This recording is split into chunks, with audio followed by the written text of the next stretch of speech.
3 years passed. We never spoke about the house again. Not really. My parents sold everything we could and moved to a small apartment in Iran, as far east as we could get while still staying in the country. Sarah stopped talking about the footsteps. I stopped waking up to dripping sounds. Or at least that's what we told ourselves. But in late 2022, my father received a registered letter from a notary in the village. The house had been abandoned for years. No one wanted to buy it, even at a symbolic price. Squatters had tried once or twice, but they never stayed more than a few nights. The local authorities were preparing to demolish it, but only if someone from the last registered owners signed the waiver. That was us. My father stared at the paper for a long time, then he tore it in half and threw it away. "Let them tear it down," he said. "We're done." Except we weren't. In March 2025, Sarah, now 17, started having nightmares again. Not the vague ones from childhood, very specific ones. She described the same metal door, the same scratches, but this time she said she could hear scratching from the other side. Not trying to get out, but trying to get in. She woke up with her own fingernails bloody some mornings, as though she had been clawing at her bedsheets all night. I didn't tell my parents at first. I thought it would pass. But one night she came into my room at 3:40 a.m., eyes wide open, shaking. "She's standing at the foot of my bed," she whispered. "Who?" "The woman." Sarah had never mentioned a woman before. Only the child. Only the man trying to sound like a child. She described her, tall, very thin, wearing what looked like a soaked white dress that clung to her like wet paper. Long black hair covering her face. No shoes. And when Sarah looked down, the woman had no feet. Just frayed, dark ends where legs should have been, dripping slowly onto the carpet. I told her it was stress. University entrance exams, moving to a new city. But that same night, around 4:10 a.m., I heard it myself for the first time in years. Drip, drip, drip. Not in my room. From the hallway. From under the front door. I opened it. Nothing.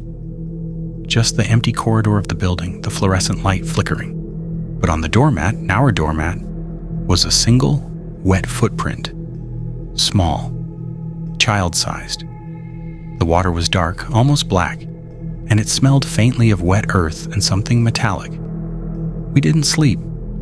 The next morning I searched online for any news about the old house.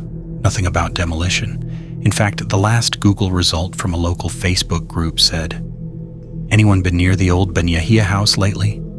Lights were on last night. No one lives there." And that post was from 2 weeks earlier. I called the village cafe owner, an old man who used to sell us bread when we first moved there. He answered on the third ring. "You shouldn't have come back into its memory," he said, voice low. "It was quiet after you left. For a while." "What do you mean?" "They found a woman sleeping in the hallway last month. Homeless, they thought, but she wasn't sleeping. She was waiting. She kept repeating the same thing. He's still hungry. He wants the sister back." Then she disappeared. No one saw her leave. I hung up. My hands were shaking. 2 nights later, Sarah vanished. Not figuratively, literally. She went to bed at 11 p.m. At 2:30 a.m., my mother went to check on her.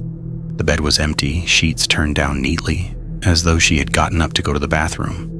But the front door was locked from the inside.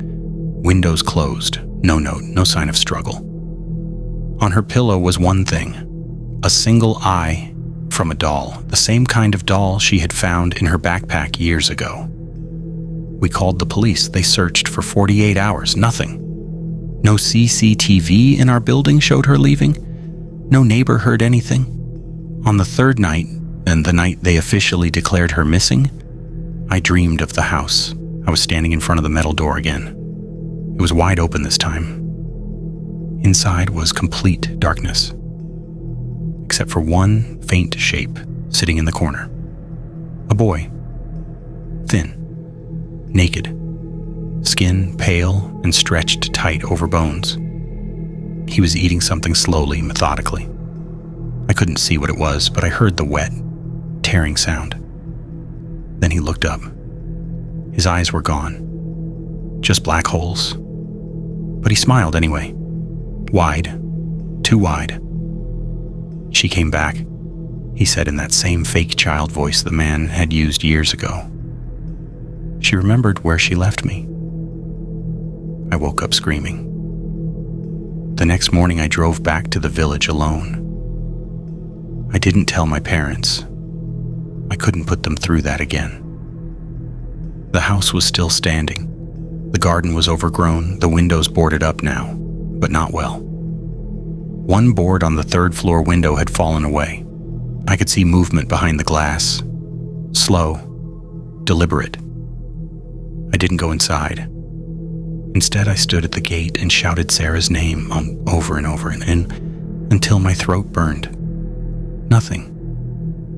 Then, from inside the house, very faintly, I heard a girl's voice answer. "Oh, I'm here. Hey, come get me. I'm so hungry." It was Sarah's voice. Exactly, but underneath it, layered, like a recording, played over another week, was the low, tired whisper of the man, and beneath that, the soft, endless dripping. I turned and ran to the car. I didn't look back. Sarah hasn't come home. But sometimes, very late at night, when the apartment is completely silent, I hear footsteps again. Not upstairs this time. They come from the hallway outside our door. 3 steps. Pause. 3 steps. Pause. And then the soft scratching, very gentle, on the wood.